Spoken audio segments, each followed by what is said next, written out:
Welcome to This Week in Missouri Politics, Labor Day weekend edition, which means the general election is right around the corner. And we are joined by the House Minority Leader and the likely next senator from the city of St. Louis, Jay Kummel. I guess we'll still call you Representative. Welcome. Thanks for having me again. Appreciate it. Big week for you, big month for you.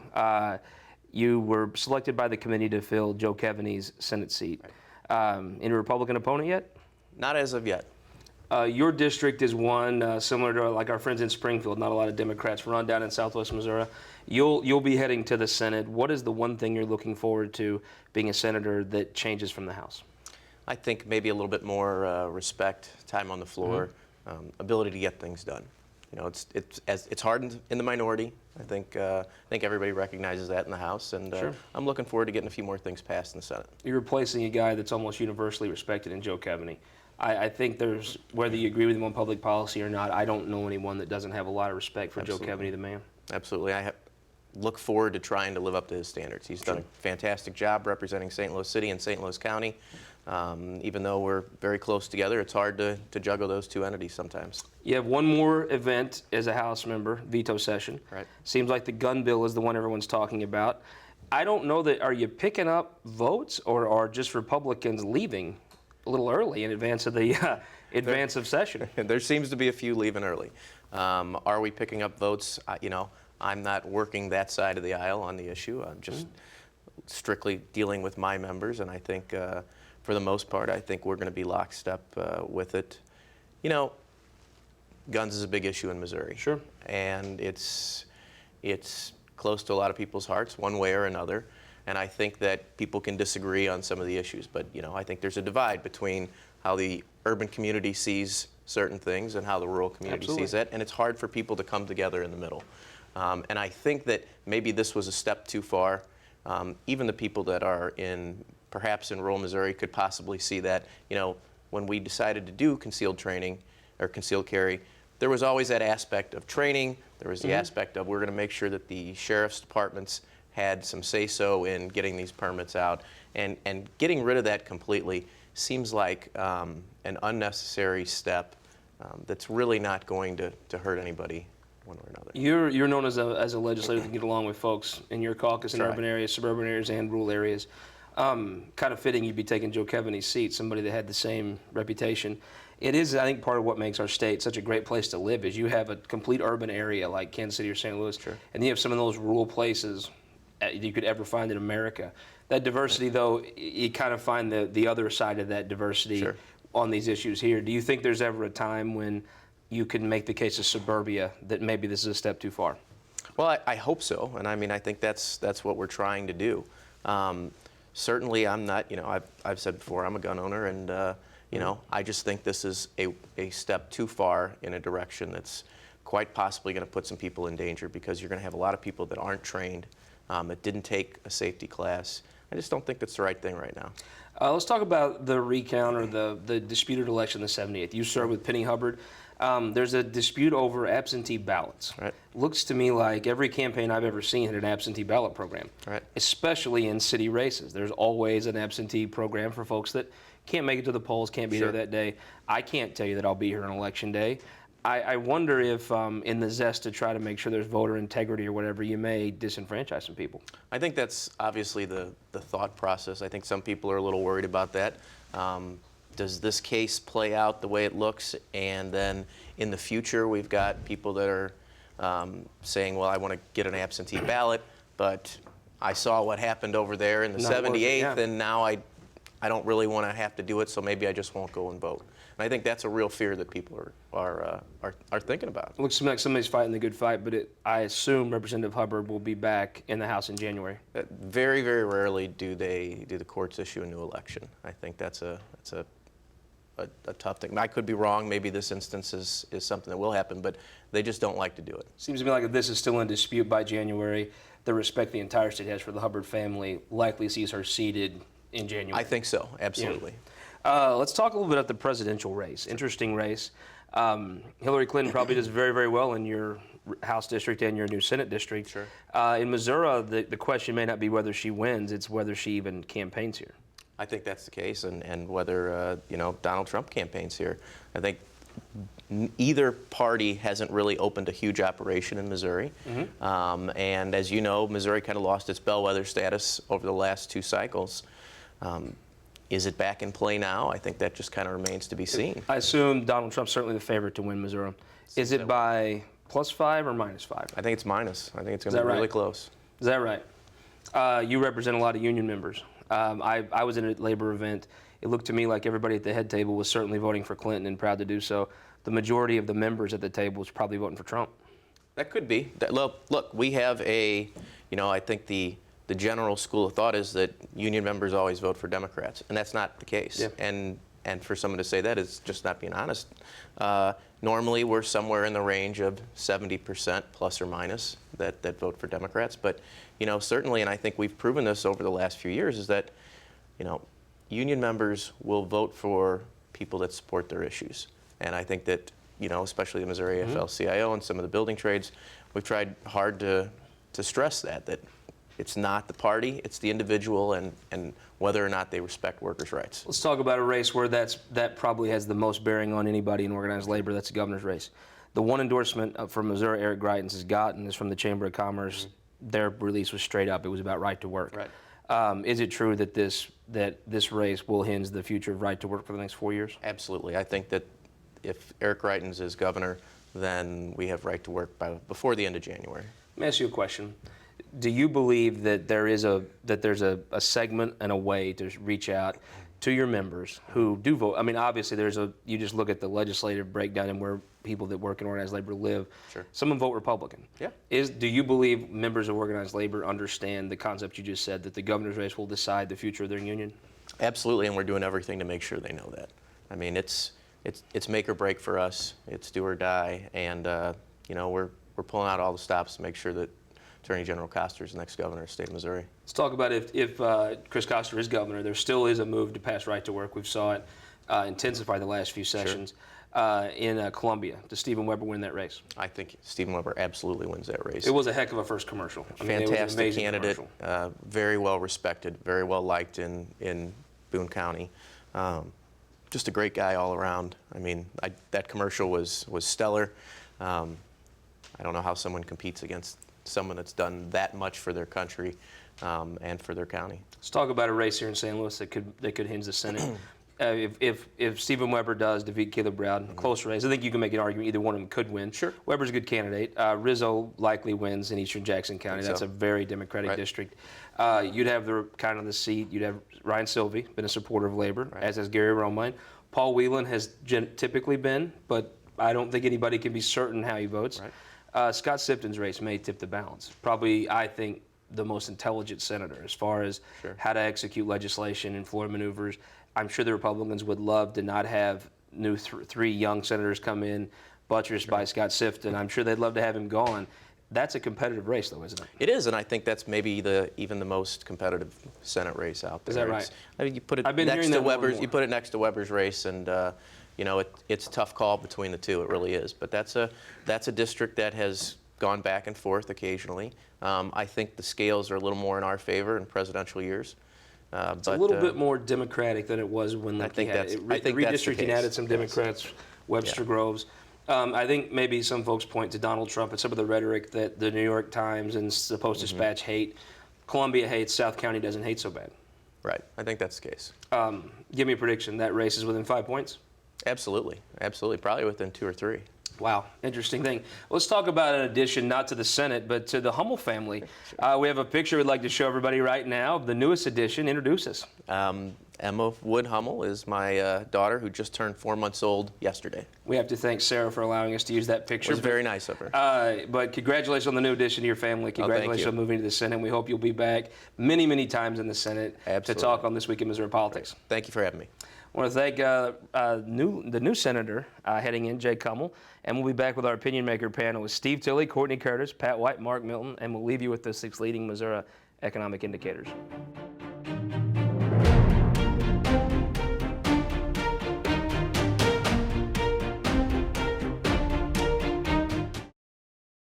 For more than a century, the St. Louis Carpenters Union has shaped our communities. Through trusted alliances, we deliver skilled professional craftspeople while our business partners provide the kind of quality jobs that keep our economy humming. It's a blueprint that has worked since 1882. Turning Missouri into a right-to-work state stalls progress, wipes out jobs, and kills momentum. Right to work is wrong for everyone. Let's keep Missouri moving forward. Visit carpdc.org to learn more.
All across Missouri, our new car and truck dealers are building strong local economies. When you buy a car or truck in Missouri, you're helping to support over 20,000 Missouri families who rely on the auto industry for good-paying local jobs. You're also helping fund our communities, schools, first responders, and our roads because dealers generate millions of dollars in tax revenue.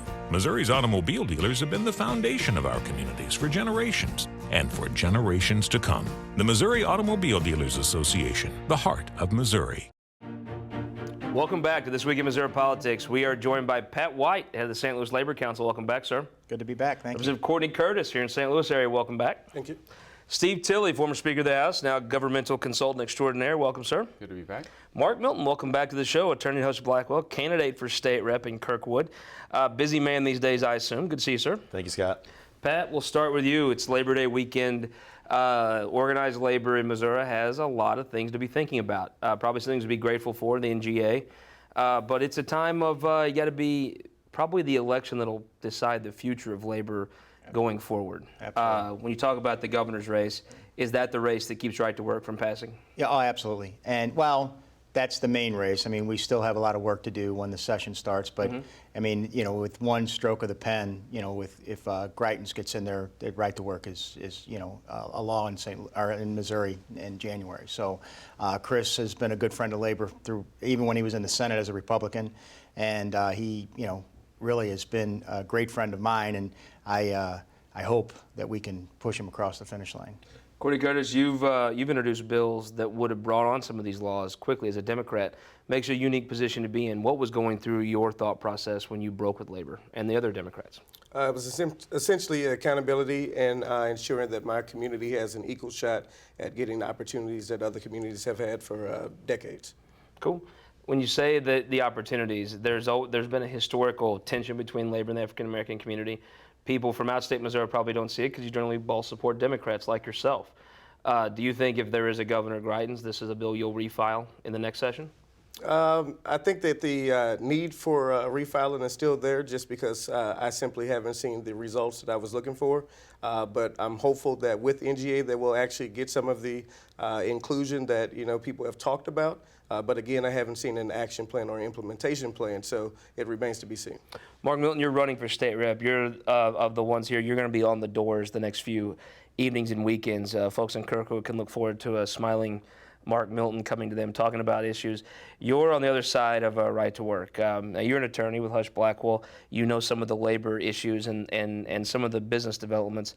Why do you side with the typical Republicans on right to work? Sure. Well, when I go to doors, I talk about right to work, and I talk about how I am a vote for right to work. And it's not that I'm anti-union, it's that I'm pro-St. Louis, and I believe we get the St. Louis region growing again by, in part, enacting right to work, reforming our tax code. And look, we have 26 other states that have right to work, okay? We're not going to bring back new manufacturing jobs to the St. Louis region unless we become a right to work state. Do you think we would bring back manufacturing jobs to St. Louis if we were right to work? Absolutely. I mean, look, where we're situated geographically, we should be a manufacturing, logistical, top-notch hub for the United States. And part of that, is right to work, making sure we can become a more business-friendly environment for manufacturing jobs. Now, Mark, you live here in St. Louis, an attorney. I am just a simple hillbilly from West Butler County. I don't know that anybody at the Sawdust Saloon in West Butler County knows what right to work is or talks about it. You really, when you talk about it on the doors, do people know what you're talking about? Absolutely. It's about choice, right? It's about giving workers the choice between being in a union or not. And as Representative Kurz talked about, it's about accountability too. You talk about how, making sure that union bosses are held accountable to their members and making sure that members, if they're dissatisfied, have the option to become non-union. Steve Tilley, you're from just up the holler in Perryville. Sure. I don't know that anybody that I know back home knows what a right to work is or cares. No, I don't think that the average person does or understands the issue very well. But I will tell you, and I respect Mark, but I don't think they can name one manufacturing facility that's raring to come here the minute we pass it. And as a matter of fact, companies like Ford, who have expanded their manufacturing base, are labor. And they're going to be labor regardless. And they're going to be labor. And so, you look, I think data, and statistics can show anything you want, but you look at states that have right to work, wages are lower. And let's just call it what it is. Corporations want right to work because they can pay their employees less and increase corporate profit. I totally get it. I understand why they're for it. But that's not necessarily. Why some folks are for NAFTA, right? That's right, but that's not necessarily good for the average working family across the state. Now, you work for the AFL-CIO. Sure. The political situation on the ground. If Scott Sifton loses his race, the governor's race could become mute, right? Yeah, I think it's very close. If you look on overrides, for example, on paycheck, it was very, very, very close. And so if you start to change if you change the makeup of the Senate by one vote or so, then it could be mute. But I think that organized labor actually has done very well in the election cycle so far. You look at, in the House, we had about 20 Republican friends that voted and that stood with working families. And if you remember, when they did that, you had all these groups saying, we're going to recruit primaries, we're going to fund it, and they did exactly that. And at the end of this cycle, you're probably going to have 18 Republican allies for working families. And so when you look at the millions of dollars that a couple mega donors have put in, and the fact that they're going to probably at the end of the process only end up with 1 or 2 additions, they can't be very happy with that. Let's talk about that money. Courtney Curtis, you were a recipient of a large contribution from a donor in Joplin who's pretty well says right to work's his deal. Let me ask you, you said something that was interesting to me though. There's reforms you want to see. What does it look like where you would support labor again, or would you even consider it?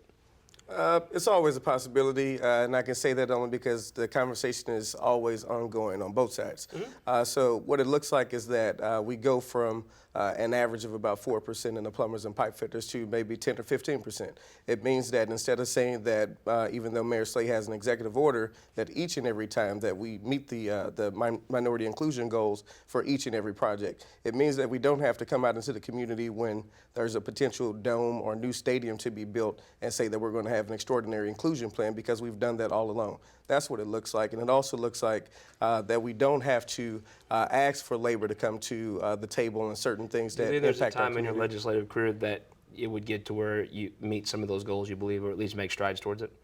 It depends. We're here for a limited amount of time. So if I'm here for the next 2 years, then I think that's a very short window. And over the last 18 months, I haven't seen labor make the strides that I would like for them to have made in order to see those goals accomplished. So we'll see.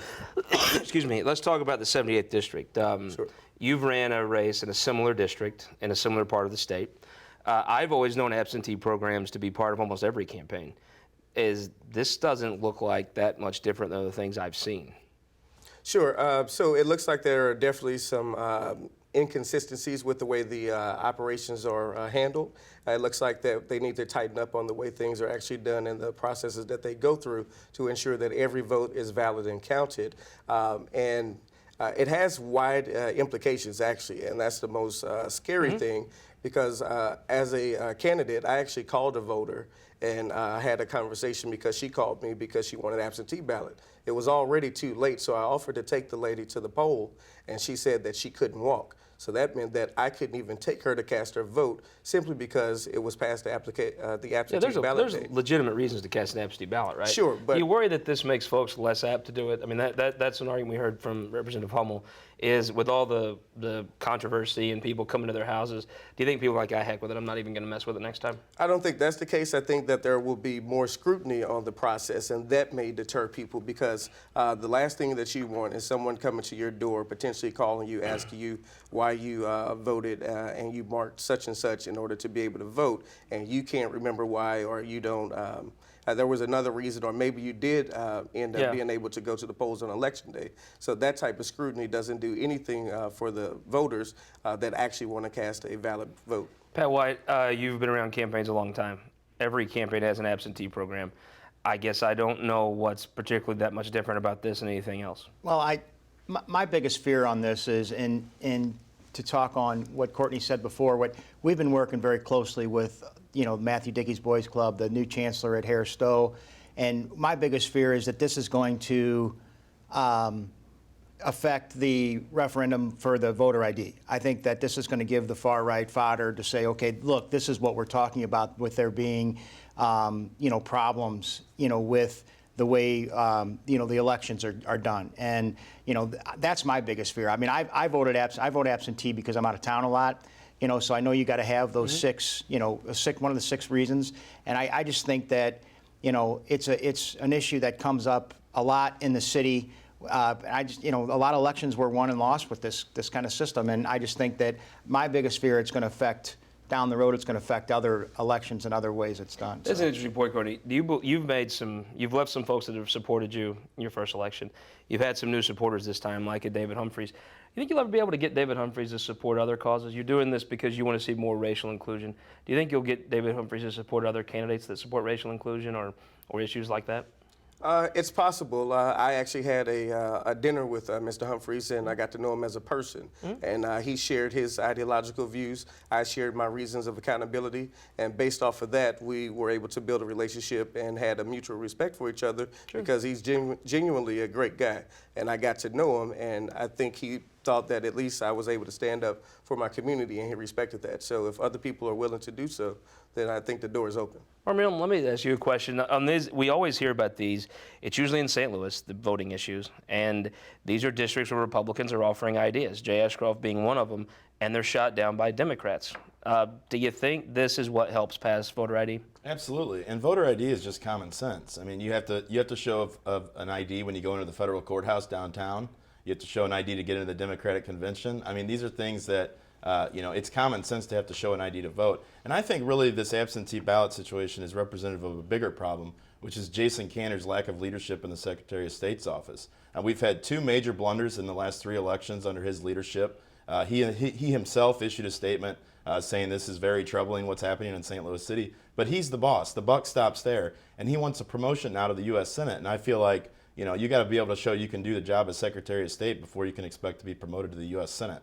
Steve Tilley, let's assume this doesn't get settled in the next few days and this dispute comes all the way to January. You've dealt with an issue like this. Absolutely. It looks to me like the entire state's respect for the Hubbard family probably leads to her being seated if that's the case, right? Yeah, not only the respect for the Hubbard family, but the respect for the process as well. And I think that, we had an issue like this whenever I was Speaker, and we sat the incoming member, and I'm glad, and it was a member of the opposing party, and we had just won supermajority, so it would have been really simple for the Republicans just to not seat this individual. It would have been the wrong thing to do, and I think it would be the wrong thing not to seat Representative Hubbard. Let's talk about something else that's a little bit inside.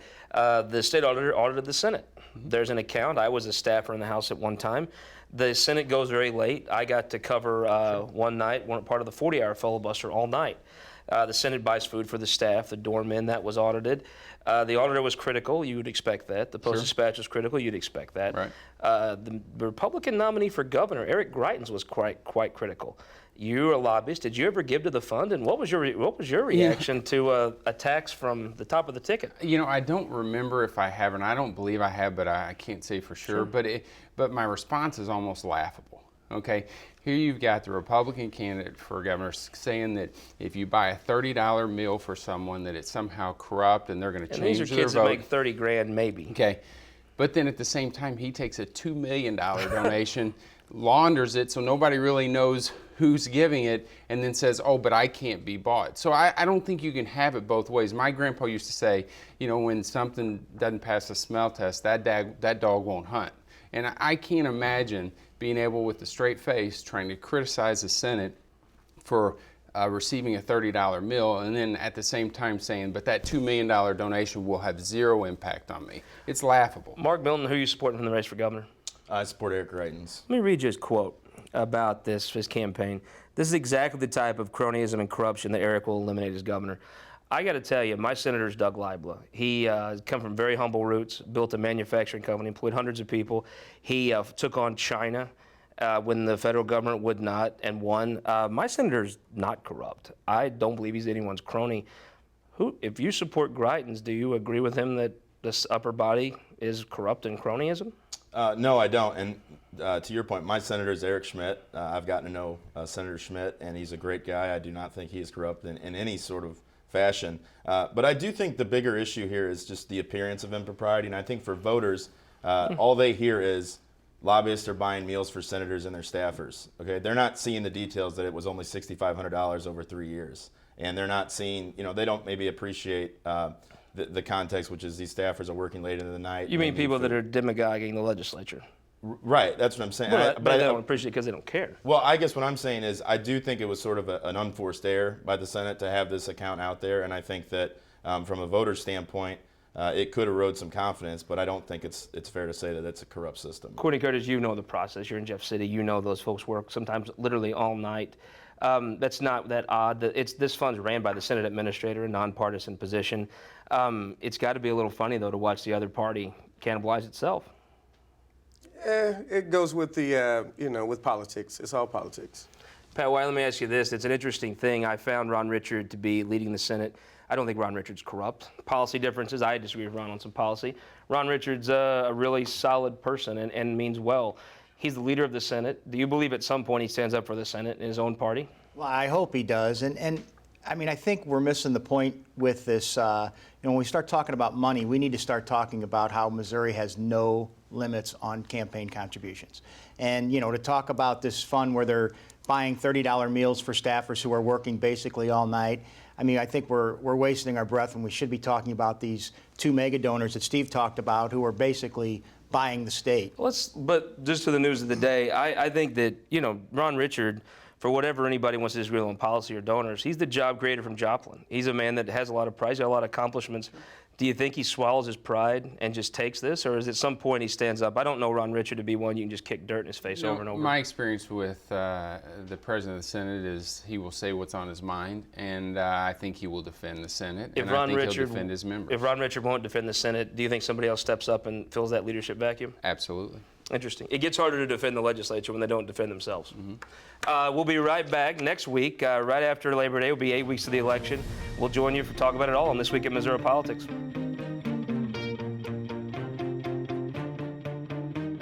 This Week in Missouri Politics, brought to you in part by Sterling Bank.